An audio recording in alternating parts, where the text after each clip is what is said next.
अच्छा, सुबह मैंने आपको पेपर दिखाया था, मॉर्निंग वाला, इवनिंग वाला भी दिखाता हूँ।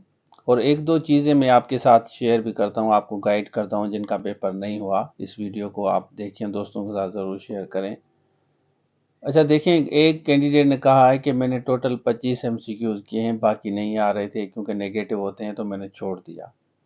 अब देखें, एक चीज़ जहन में रखें, जब आपने किए 25 25 किए हैं, 25 आपको आ रहे हैं और 25 आपने छोड़ दिए, तो बचता क्या है? अगर 25 में भी कुछ एमसीक्यूज अगर आपके गलत जाते हैं तो फिर तो आप आउट ऑफ द गेम है। तो इस तरह ना करें। अगर आपके 25 सही हैं, आप समझते हैं, और 25 अगर आपको नहीं आ रहे, तो उसमें से भी सेकंड गेस आप लगाएं। मैं आपको ये कहूँगा, क्योंकि रेड जोन में तो 25 करने के बाद आप ऑलरेडी आ गए हैं, तो आप अटेम्प्ट्स करें, मतलब आप सेकंड गेस लगाएं। समटाइम्स हमें अंदाज़ा होता है, आइडिया होता है कि ये नहीं होगा, ये नहीं होगा। अगर सपोज कि 4 ऑप्शन हैं, तो 4 ऑप्शंस में अगर 2 ऑप्शन आपको 100% कन्फर्म में ये बिल्कुल नहीं होगा, ये 2 में से कोई हो सकता है, तो ये सेकंड गेस होता है आपका। तो आप अटेम्प्ट करें। मैं पेपर आपको दिखाता हूँ, फिर फर्दर भी आपको गाइड करता हूँ। तो चलिए शुरू करते हैं। ये सेकंड शिफ्ट वाला पेपर है, इवनिंग वाला। और ये शेयर करने का मकसद है कि आप देखें, बताएं कि पहली शिफ्ट वाला मॉर्निंग वाला टफ़ है या सेकंड वाला।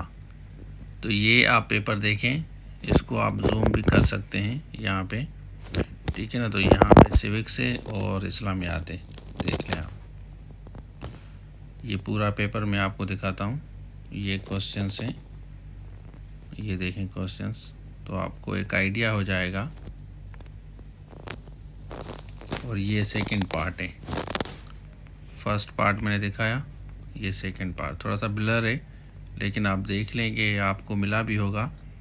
तो बताएं कि फ़र्स्ट पार्ट वाला मुश्किल था, मतलब मॉर्निंग वाला मुश्किल था या इवनिंग वाला मुश्किल है, ये आप कमेंट्स में बताएं। अच्छा, आपने देख लिया तो भाई पेपर आप मुझे बताएं कि पेपर मुश्किल है या आसान है, मॉर्निंग वाला इजी था या इवनिंग वाला इजी है। तो आप अपना आइडिया ज़रूर शेयर करें कमेंट सेक्शन में। और आप जिस हिसाब से तैयारी कर रहे हैं इस्लामियात का, जैसे मैंने आपको बताया था, और काफ़ी जो हमने आपको पीडीएफ एमसीक्यूज दिए हैं, लेक्चर्स भी दिए हैं, लेक्चर्स में हमने डिटेल में वार ऑफ इंडिपेंडेंस पे जो सवाल आए हैं, तो वो सारा सर ने कम्प्लीटली आपको बताया है, पोस्टमार्टम करके बताएं हर इवेंट को। कॉन्स्टिट्यूशन ऑफ पाकिस्तान पे काफ़ी चीज़ें हमने क्लियर की थी।